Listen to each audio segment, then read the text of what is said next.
Just before they speak, I would like to introduce Dr. Balasubramanyam.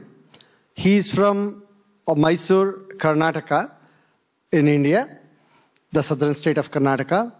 And Dr. Balu is a physician by training, though not by profession. He is a researcher in leadership. He has over 25 years of his life, he lived in tribal areas trying to, to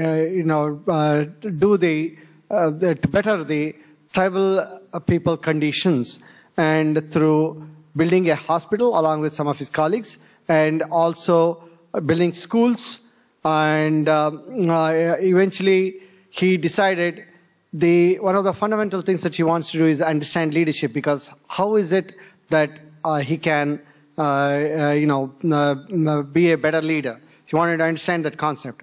So he went on a 28-day Padayatra, walking through 428 kilometers through the tribal regions in South India to discover himself.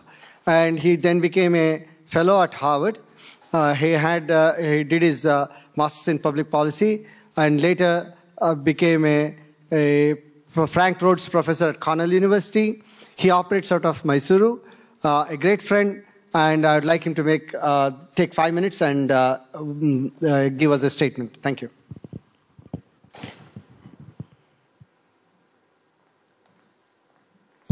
Good evening.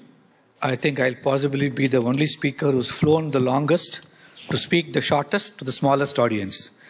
So I'll stick to my 5 minutes as quickly as I can.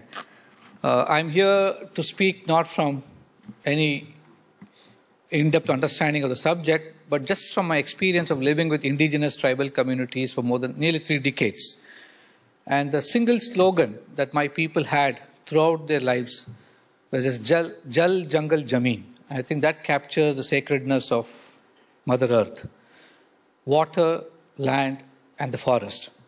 So I'm not going to speak much. I'm just going to give one short 2 to 3 minute anecdote of a very old tribal chieftain taught me. His name was Kempaya in the forest of Karnataka. And I remember in this so-called consumed by modern developmental paradigms that I was trained in, I went and told him, we got to grow something that the local elephants would not eat. Because I live in the Project Tiger area. So 6,000 elephants in that area. So they would eat away anything that we grew. And so I told Kempaya, let's grow something elephants don't know what it is. And so we grew cabbages. And we grew so much of cabbages on earth that we thought we have cracked the code. No, elephants don't know what it is. So we had quite a few tons of cabbages. And we decided to take it to the market to sell, to the mainstream Mysore market. The markets work in their own way. The world of market dynamics are very different. So my first lesson in market economics, the middleman is the man who's to be taken care of. And we got a princely offer of 30 paise for a kilogram of cabbage, which was ridiculously low, but I got stuck. I got so disappointed. I said, let's throw the cabbage away and come back.